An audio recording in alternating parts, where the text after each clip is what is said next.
When we love ourselves unconditionally, we're accessing the divine within us.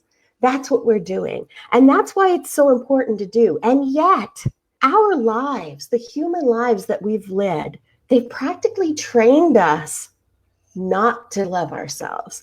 They've practically trained us to judge ourselves. They've trained us not to love ourselves. They've trained us to look at ourselves and make a face. Ew, look at her.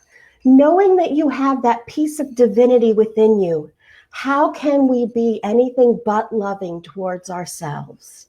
And it's easy to say that, and yet, how many times during the day do you find yourself saying something horrible?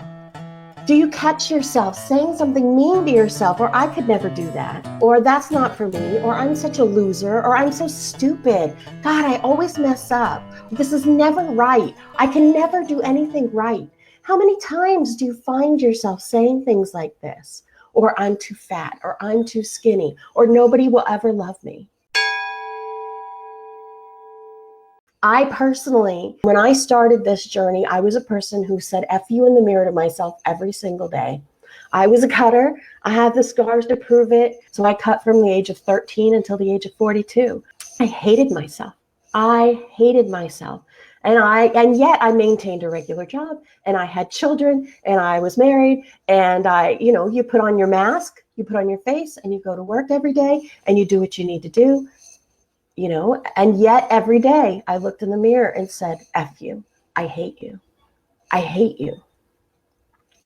How do we get past that? What do we do about that? How can we shift that?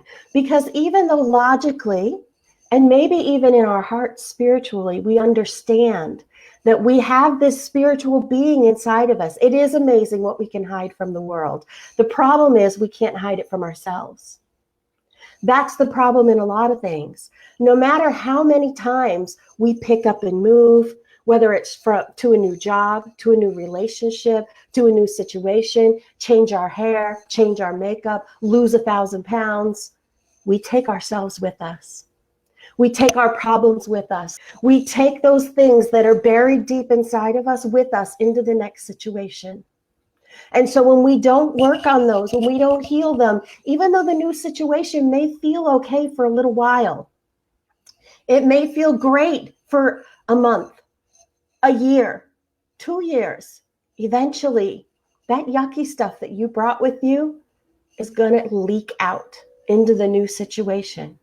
And then you're going to be asking yourself, how did I get in this again? Why am I stuck?